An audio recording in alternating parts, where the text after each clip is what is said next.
I wanted to talk real quick about the sort of root of where a lot of this shit's coming from. Because I remember when we talked about it on the live stream, we brought up some of the people who were organizing the recall and how they're, on Glenn Beck's show. And I was like, what the Yeah. fuck are these people doing on Glenn Beck's show? I have to say, you educated me. I was like, what's going on with the recall? I was like, I didn't even think of doing this research. Like, what the?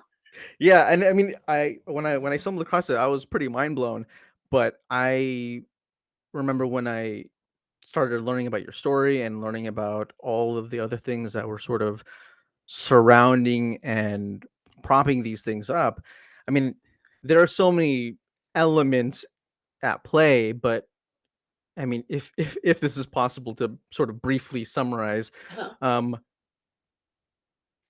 like what is the bird's eye view of like what the fuck is going on? Like what is the connection I can between totally school tell you. boards I- and it, all this stuff? it's okay. So I don't think any of this would have happened if it wasn't for the pandemic. And I think that's a national thing, right? Everybody's felt destabilized. Schooling was disrupted.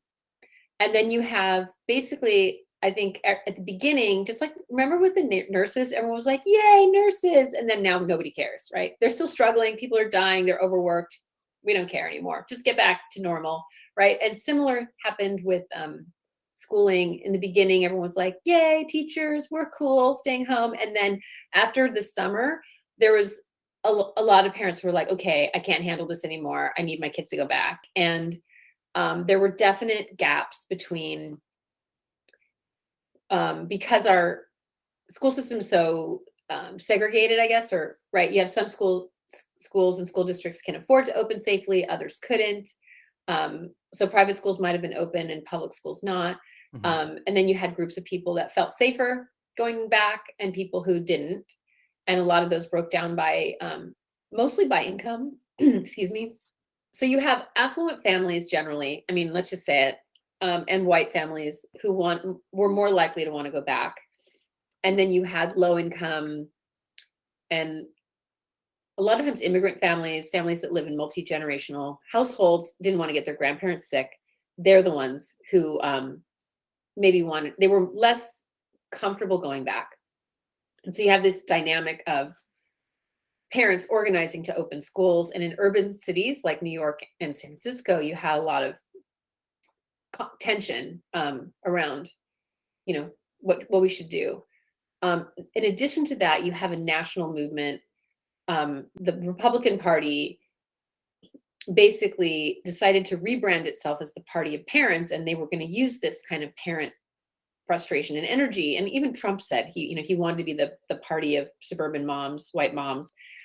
But in addition to also people that are fearful of change and are mad that we're doing Black Lives Matter, and they were kind of pissed off that we took police out of schools and we're teaching about like that it's okay to be gay, like they're mad about that and they want to and so I think you've got 1 year after George Floyd, a lot of it, school districts were like, we're going to actually finally rename this awful school that's named after um a civil war, traitor hero, right?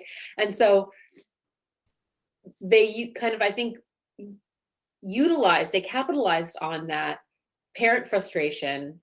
And I think they also coined this kind of anti-CRT, kind of made it into a boogeyman as a real strategy. It's not, doesn't have anything to do with what's being taught, but we don't care. We'll just tell everyone that they're teaching kids that you should hate white people. And so those two things, I think they're national, and there already was an infrastructure that was in place. It's Koch funded. And if you follow, I in my research, I found a Professor Isaac Kamala.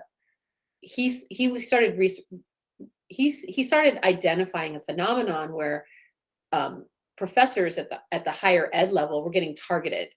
And there was this newspapers called Campus Reform, and a story would appear in a Campus Reform article, and then all of a sudden this professor would get bombarded with emails saying you should resign for saying this really egregious thing, and their bosses and everybody in the college, and there would be this pressure to just fire the person. And he realized this is a tactic, and it's what he calls it was an ecosystem. He called it, it's like a right-wing media ecosystem that was created.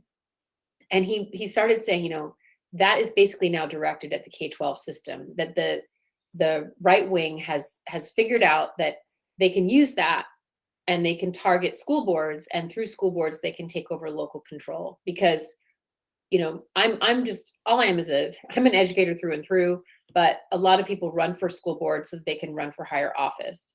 And so if they can get if they can take over school boards, then in 4 years from now, those same folks will be running for higher office, and then eventually they'll be governors, and that's how you create change. And they're thinking about the long game. So you look now, and there's people like Charlie Kirk started Turning Point USA, and there's Azra Nomani is a right-wing media, like, I don't know what you call her. She's associated with troll farms, and she's a Trump supporter, and she started Parents Defending Education.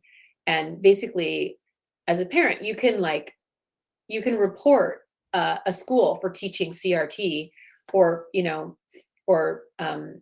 what they like to say, which is awful, is anything that's pro LGBTQ. They say it's like pornography or pedophilia, and then they teach you how to file public records requests, lawsuits, how to just run people out of town, and so you have all these organizations, and they're all kind of national, but this infrastructure is supporting, like an unprecedented number of recalls across the country. So in the past 4 years, there was maybe an average of 23 recalls a year. Last year, there was 84. That's a 265% increase. And so that doesn't happen just randomly. And so for San Francisco, you think about it, San Francisco is like the feather in your cap. If you're a Republican right-wing person and you want to, like, what's the worst city in the world, when it comes to progressive policies, it's going to be San Francisco. So I think you had a confluence of, you've got local parents who wanted schools open, maybe don't understand some of the, they don't understand, like, why don't you just open them? And, well, there's reasons why it's challenging. Some people don't understand, some people don't care. Then in addition to that, you have in San Francisco, some more conservative members of our community who are mad about schools' names being changed, mad about changes at one of our most elite high schools. So you have some of the kind of local versions of basically anti-CRT. They don't want to change. They like the status quo. And then, I don't think it would have gone anywhere. It would have been messy. But then you had basically this influx of cash from billionaire and multi-millionaire Republicans.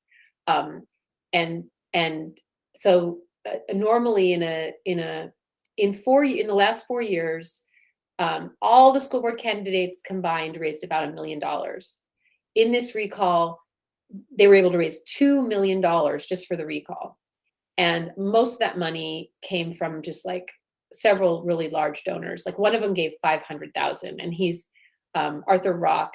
He's a charter. He invests it all across the country. And you have David Sachs, who has raised money for DeSantis in San Francisco. He gave money for the California gubernatorial recall.